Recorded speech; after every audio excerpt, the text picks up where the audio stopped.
Hello बच्चों, आइए प्रश्न को पढ़ते हैं। दो पासे फेंके जाते हैं, घटना ए बी और सी निम्न प्रकार से है। एक घटना इस प्रकार है, पहले पासे पर सम संख्या प्राप्त होना, तथा बी घटना इस प्रकार है, पहले पासे पर विषम संख्या प्राप्त होना। घटना सी इस प्रकार है, पासों पर प्राप्त संख्याओं का योग 5 से कम व बराबर होना। घटनाएं का वर्णन कीजिए बी और सी। सबसे पहले हमें इस प्रश्न की मुख्य अवधारणा को समझना होगा। हम जानते हैं यदि दो पासों को एक साथ फेंका जाए तो इससे प्राप्त प्रतिदर्श समष्टि एस हमें क्या मिलती है।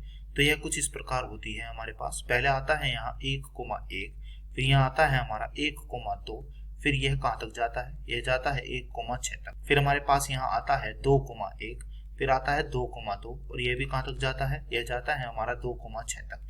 फिर आता है हमारा यहाँ पर 3,1, फिर यहाँ आता है हमारा 3,2, फिर 3,3 और यह भी कहाँ तक जाएगा, 3,6 तक। और फिर आगे तक यह क्या आता है, यह आता है हमारा 6,1 और फिर यह है 6,2 और यह भी कहाँ तक जाएगा, यह जाएगा हमारा यहाँ पर 6,6 तक। तो हमने यहाँ पर इस घटना की प्रतिदर्श समष्टि ज्ञात कर ली है। तो हमें इस प्रश्न में पूछा गया है बी और सी का मान। तो बी और सी का क्या अर्थ है, बी और सी का अर्थ है कि बी और सी के बीच में उभयनिष्ठ चिन्ह का प्रयोग होना। तो हमें यहाँ पर बी उभयनिष्ठ सी ज्ञात करना होगा। यह कैसे ज्ञात करेंगे, जितने भी अवयव बी और सी दोनों में होंगे वही इसका उत्तर हो। तो यह मुख्य अवधारणा का प्रयोग करते हुए हम अपने प्रश्न को हल करने की ओर चलते हैं। सबसे पहले हमें बी घटना की प्रतिदर्श समष्टि लिखनी होगी। तो यहाँ पर बी घटना क्या है, बी घटना है पहले पासे पर विषम संख्या प्राप्त होना। तो इसकी प्रतिदर्श समष्टि हमारे पास यहाँ होगी।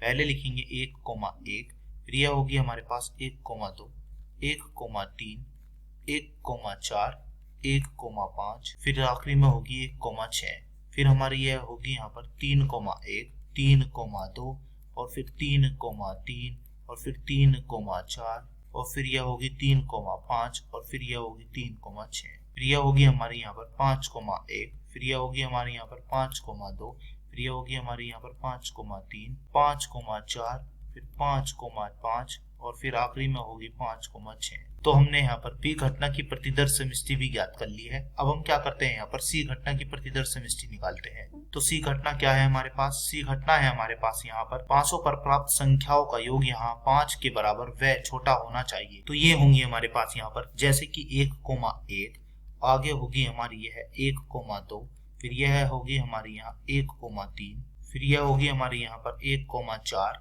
फिर यह होगी हमारी 2,1, फिर यह होगी हमारी 2,2, फिर यह होगी हमारी यहाँ पर 2,3 और फिर यह होगी हमारी यहाँ पर 3,1 और फिर यह होगी हमारी यहाँ पर 3,2, फिर यह होगी हमारी 4,1। तो ये हमने यहाँ पर सी घटना की प्रतिदर्श समष्टि भी निकाल ली है। तो अब हम यहाँ पर बी उभयनिष्ठ सी की प्रतिदर्श समष्टि लिखने जा रहे हैं। तो यहाँ पर यह क्या होगी, तो यहाँ पर यह होगी हमारे पास, इसमें कितने अवयव हैं जो दोनों में आते हैं।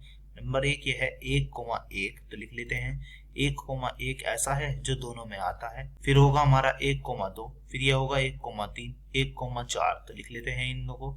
फिर है यह 1,2, 1,3, फिर होगा 1,4, फिर होगा हमारा यहाँ 3,1, फिर होगा यह 3,2, तो लिख लेते हैं इन दोनों को भी, यानी कि 3,1 फिर 3,2। तो बी उभयनिष्ठ सी की भी हमने यहाँ पर प्रतिदर्श समष्टि निकाल ली है। यही हमें यहाँ पर ज्ञात करना था। आशा करता हूँ यह प्रश्न आपको समझ में आया होगा। धन्यवाद।